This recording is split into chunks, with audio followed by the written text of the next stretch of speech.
ഇപ്പോൾ നമുക്ക് അപ്പോക്സി വരുന്നത് ഇതിനകത്ത്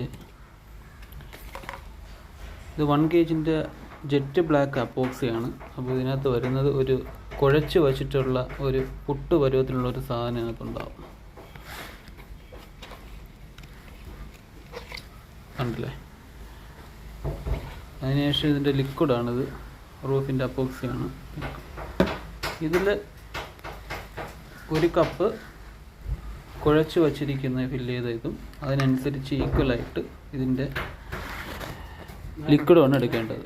അതായത് 1:1 റിസൻ ആൻഡ് ഹാർഡനർ 1:1. ഓക്കെ. അതിനുശേഷം ഒരു അപ്പോക്സി ഫില്ല് ചെയ്യാൻ വേണ്ടി വൈറ്റ് സിമൻറ്റിൻ്റെ ആദ്യം തേച്ച് ഫില്ല് ചെയ്തതിന് ശേഷം അത് ഉണങ്ങിയതിന് ശേഷമാണ് പുറത്ത് അപ്പോക്സി ചെയ്യുന്നത്. ശ്രീ അരുൺ കൈലാസം, അദ്ദേഹത്തെ പറ്റി പറയുകയാണെന്നുണ്ടെങ്കിൽ ഒരുപാട് എക്സ്പീരിയൻസ് ഉള്ള ഒരു മനുഷ്യനാണ്. ടൈൽസിൻ്റെ വർക്കുകൾ ചെയ്ത് ഒരുപാട് വർഷം എക്സ്പീരിയൻസ് ഉള്ള അദ്ദേഹമാണ്. അദ്ദേഹം ഇവിടെ അപ്പോക്സി ചെയ്യുന്നതിന് മുന്നായി വൈറ്റ് സിമൻറ്റ് പാക്ക് ചെയ്തതിന് ശേഷം അദ്ദേഹം ചെയ്യുകയാണ്. ശ്രീ സജാദ്, അദ്ദേഹം ഗൾഫിൽ ഒരുപാട് എക്സ്പീരിയൻസ്, അതായത് ദുബായിൽ എത്രയോ ഫ്ലാറ്റുകൾ അദ്ദേഹം ഗ്രാനൈറ്റിൻ്റെ വർക്കുകൾ ചെയ്തിട്ടുണ്ടെന്നറിയാമോ? അദ്ദേഹം നാട്ടിലേക്ക് വന്നു. അദ്ദേഹം നമ്മുടെ കമ്പനിയിലേക്ക് ഇൻ്റർവ്യൂ ചെയ്ത് സ്റ്റാഫായിട്ട് അദ്ദേഹത്തിന് എടുത്തിരിക്കുകയാണ്. അദ്ദേഹം മെയിൻ മേശരിയാണ്. അദ്ദേഹം ഇവിടെ ഇത് ചെയ്തുകൊണ്ടിരിക്കുകയാണ്.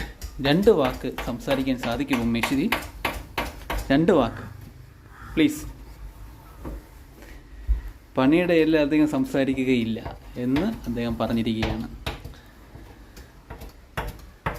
നല്ല രീതിയിൽ വർക്ക് ചെയ്യുന്ന നമ്മുടെ പ്രിയപ്പെട്ട കമ്പനി സ്റ്റാഫാണ് ശ്രീ അരുൺ കൈലാസവും അതുപോലെ മിസ്റ്റർ സജാദ്. റെസ്പോൺസിബിലിറ്റിയിൽ 100%, 110% അവർ നമ്മുടെ കമ്പനിയോട് ഉത്തരവാദിത്തം കാണിക്കുന്നു. അതിനുശേഷം ഈ അപ്പോക്സി ഇട്ടതിന് ശേഷം ഇതിൻ്റെ ലീക്കുകൾ മാറ്റാൻ വേണ്ടിയിട്ടുള്ള അതികഠിനമായ എന്നാൽ തന്നെ ബുദ്ധി വൈഭവമുള്ള ഒരു വർക്കാണിത്.